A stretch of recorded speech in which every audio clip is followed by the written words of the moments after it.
Shalom, Tehilim, Perek Bet, deuxième psaume du livre des Tehilim, rédigé par le roi David Ameler. Ce deuxième Mizmor, ce deuxième psaume, est relié au précédent, au premier. Le psaume 1 et le psaume 2 forment une entité. Le Meiri explique.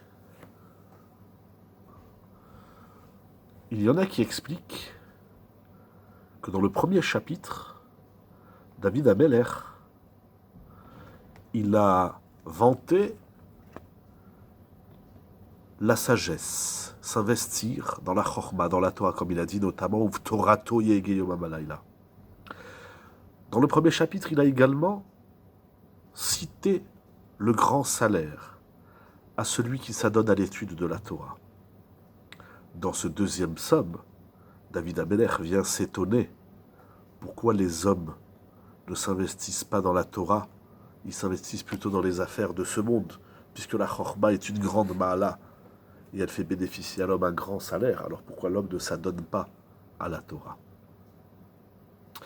Les propos tenus dans ce deuxième psaume, David Ameler les a dit au début de son règne, lorsque les Pélishtim, le peuple des Philistins, sont venus le combattre. Comme il a raconté dans Shmuel Bet, chapitre 5, du verset 17 au verset 20, lorsque les Pélishtim ont entendu que David Ameler a été oint pour devenir le roi, ils sont sortis lui adresser une guerre. Mais au final, Akadosh Baruch Hu va les transmettre dans les mains de David Ameler, et c'est lui qui va remporter la victoire. Il va donc chanter les miracles que Hachem lui a fait dès le départ, dès le début de son règne. Il remercie et il loue Akadosh Baruch Hu. Il appelle également tous les rois des nations qui cherchent à se rebeller et rejeter Chasvé Shalom, la foi en Dieu, et à ceux qui sont loin, notamment David Ameler et par la suite le roi Mashiach. Il leur dit arrêtez, il les invite arrêtez à combattre Akadosh Baruch Hu, qui est le maître du monde. Il les invite également à servir Dieu. C'est incroyable, il invite les rois du monde, la Havod et Hachem, et de le craindre.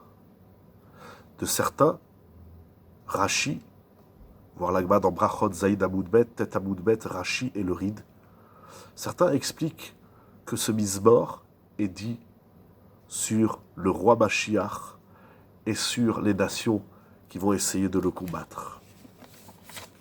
Et enfin, pour terminer, d'après le Sefer Akadmon, le psaume 2, le Tehilim 2, est une ségoula contre les tempêtes. C'est intéressant, ces derniers mois, il y a eu beaucoup d'intempéries, d'inondations dans le monde.